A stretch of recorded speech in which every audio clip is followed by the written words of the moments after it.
This is Dave Meltzer with Entrepreneurs, the Playbook. I'm so excited I got another David here, and we have so much in common. David Simas, he is the president of the Obama Foundation. That's right, President Obama, my hero. Went to Occidental College for a little bit and has always been someone that I've looked up to.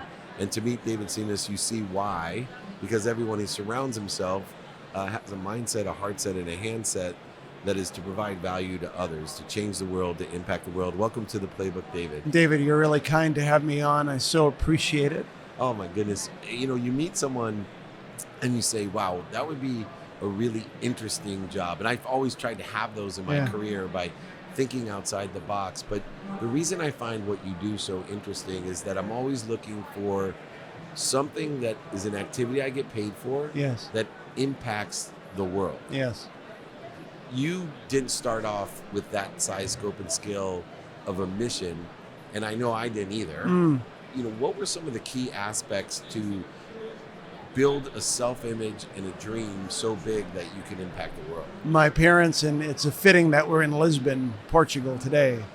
My parents are two Portuguese immigrants who met in Africa, got married back in Portugal, and then became factory workers in Massachusetts, in a small little Portuguese enclave in Massachusetts. And so, David, every day going to school was like going to America. And then when I'd come back home, I'd be back in Portugal. And before I left in the morning, my father would always say the same thing to me, the Portuguese word respeito, which is respect. And he would always then break it down for me in terms of, you have to begin with respecting yourself in behaving in a kind of way that then shows respect for your family and that shows respect for your community. Because the moment that you show disrespect for yourself, please know that your behavior isn't just impacting you.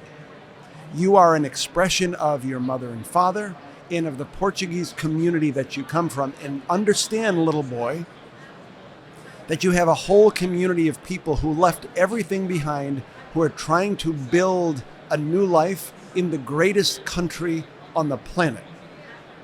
And when they see you, you aren't just representing yourself. Respeito. And so that constant reinforcement of, yes, you are yourself, but the choices that you're making on a daily basis are a reflection, not just of your family, but an entire community of people. It was the most annoying thing at first. I'm like, yeah, I get it. Respeito. But over time, you just begin to see that you're both constrained, but then guided by that sentiment. And for me, it was just completely formative. And now it's not annoying anymore. It's beautiful to hear. There's so many things to unpack in that small story, and it resonates once again. No doubt why I feel a synergy with you when I'm around you, a frequency, a neighborhood. When I grew up with a single mom, 6 kids in Akron, Ohio, her line when we left every day was, remember the integrity of your home. That to me was very annoying. Yes. But as a parent, you know, I'm a mathematician, a finance person, and I studied Einstein, the rule of 72, compound interest, simple interest, of how money aggregates. And when I look back at being a parent, I look at my mom and I said, it's really interesting how behavior is no different than money. And our behavior is aggregate in the same way. Yes. And at first, you may not see that if when your child's born, you give them $1,000 when they're born, and $100 every month, and $1,000 on their birthday, and they'll have $2 million by the time they're 18. Right. I tell people that my mom wasn't very good with money, but when it came to value and empowerment, that I had $2 million when I graduated. Right off the bat. And when they say, how'd you make over $1 million 9 months out of law school? I said, because my mom invested in me. Yes. Right. Over and over. Your dad invested in you. Yes. And to that investment is this self-image, as you started with, what within. And I have a saying, you can never out-achieve your own self-image. But self-image is real. You can't pretend it's self-image. You can project it onto other people. Yes. But you have a self-image of worth, of value that you'll never overachieve. But you have to earn that. You and I feel the same way about America. Yeah. And one of my concerns is that we don't have a great self-image when because of communication and information, we are looking at the wrong things. Yes. And we're finding the wrong things. Like you, this is still the greatest country in the world. Yes. And I traveled the entire world like you. There's no other place that you can absolutely have nothing. Yes. And make anything you want, lose it all, and make it back again. And come back again. David, there are 1 million people per year and tens of millions more on waiting lists who are looking to come to the United States on an annual basis. You look at every immigrant community, regardless of where they come from on the planet, and in one generation, by most metrics, in terms of college attainment, in terms of median household income, what they are putting in because of that desire to be part of this American story that sounds and looks a little bit different. But look, I will never forget, I was 4 or 5 years of age and my parents became citizens, and they brought their little boy with them to the Kohanet Middle School in downtown Taunton, Massachusetts. And they're in a room with 50 other immigrants, mostly Portuguese from the Azores Islands, taking an oath, right? Not to a blood, not to a geography, but to this radical idea built around the Constitution that we govern,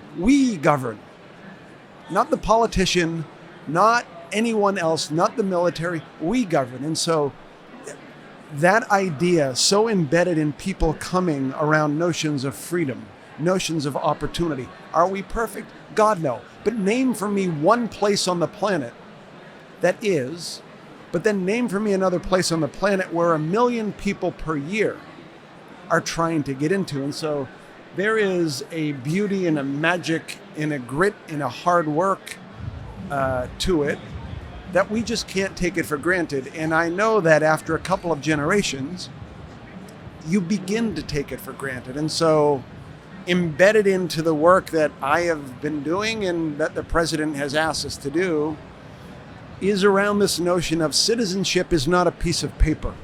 And it isn't voting once every 2 years or even paying your taxes or serving on a jury. Because if that's your approach, it is a consumptive, what I am entitled to because I paid for it mentality. That's fine, but it loses what it means to be part of a community, which is a reciprocity of responsibility, just as you would in any business or in any leadership. It isn't extractive. It's what you put in. And I see so many people seeing their citizenship as a zero-sum game. Yes. There's some sort of trade or negotiation at all time that they think is inherent in capitalism and democracy. And, I drive on a freeway in California and I think to myself that the lowest level of people lived almost better than kings just 200 years ago when they founded this country. Yes. Kings, I'm blessed to live this life that even kings couldn't dream of 200 years ago, with the quality of healthcare and Yes. food and transportation and all the things I can do with technology and the free time to travel, all these things that they will never understand. But this idea of value add, I see that we live in a value add country, and that a lot of people need to be reminded, recollected, and remembered to this value add. And that's why there is over 1 million people a year that want to add value to our country, because they're being stifled with their ability to collaborate, to be curious, and create.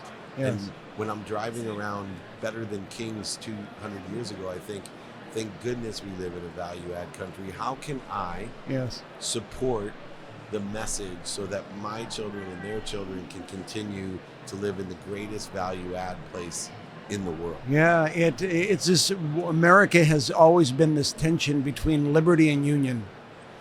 The idea of liberty in terms of my individual capacity to make a difference, but also understanding that I can never do anything alone. It's in that nexus of liberty and union, it's the and, that is the value that derives from the individual drive and talent that every person has that is different than anybody else's, but it is additive in terms of a community, with collaboration, with community, with coming together as teams. If you're in a community and you see that there's a problem in your park, yeah, you can call the alderman or the city councilor or the mayor or the state rep or state senator, but that should be the last call. The first call should be, what can we do something together with the talents that I have? The basics of community organizing, which my boss comes from a long line of organizers, right? There are different versions, but asset inventory. What are the tools that we and I can bring to bear on a specific problem? Power mapping, working backwards from when the decision is made by whoever makes the decision to solve the problem or address the problem. What are the conditions that have to be in place in order for that to happen? Issue mapping. What is the thing that I care so deeply about that rather than I being paid to do it, I would pay to do it? And then narrative. What is the story that I can tell in a way that brings people together rather than tears them apart? What Deval Patrick, another old boss of mine, would say, there are two ways to lead: by having people turn to each other or on each other. And so that idea of an additive or giving value within that framework is at the heart of the American story. And it has been from the beginning. But as President Obama has been saying recently, these things are not self-actuating. Yeah. Citizenship is active. And so that's the reminder, I think, both for you and for me and for all of us, whether you are in entrepreneurship or in some other aspect of civil society, it's a responsibility that people have. It's interesting you say that, because as I'm getting older and I'm having conversations with people I love, friends, family, who have separate opinions, different opinions of politics.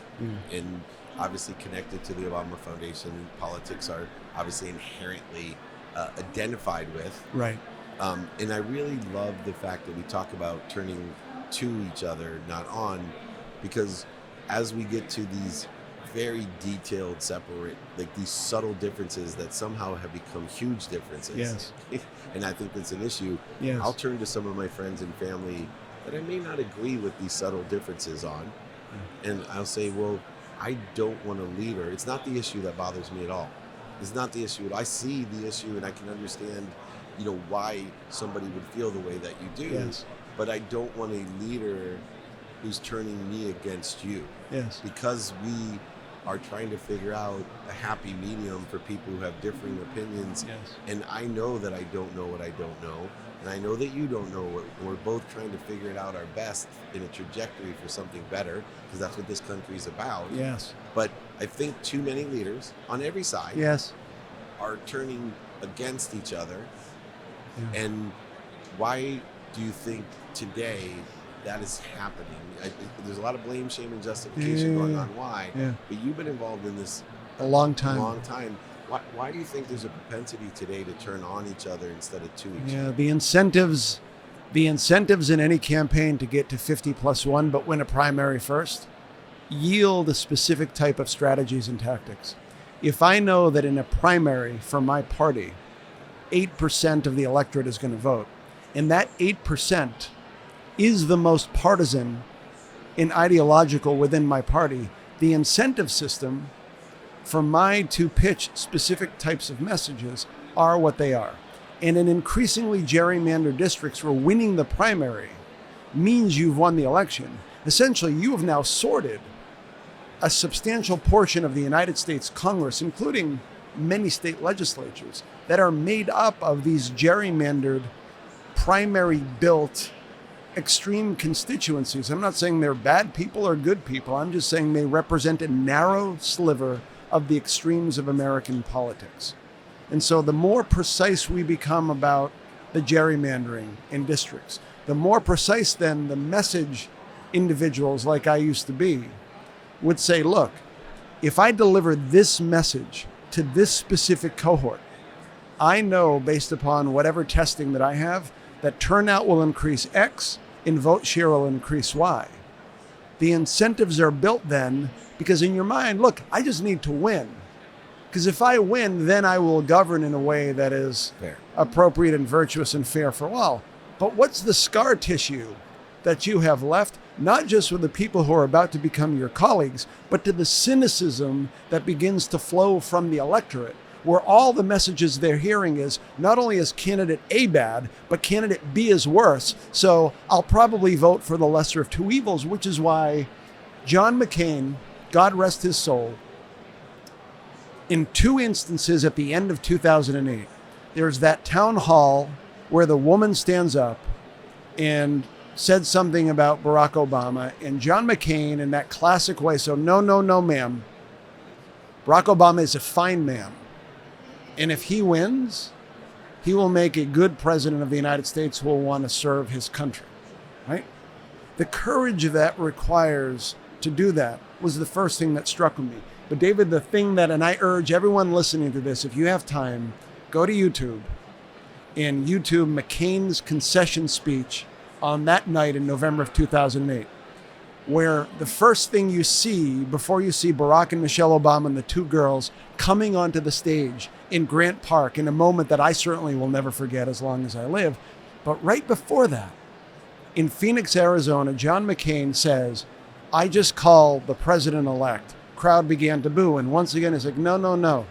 And he told the story about his hero, Theodore Roosevelt, welcoming black men and women to the White House, and what that election on that night said about the United States of America and where we've come was one of the moments of democratic, small d, grace and active citizenship in a beautiful way that I've ever seen. Like modeling that, notwithstanding all of the other stuff that happens, is the and David, that can be taught and trained and ingrained in people because citizens are hungry for that.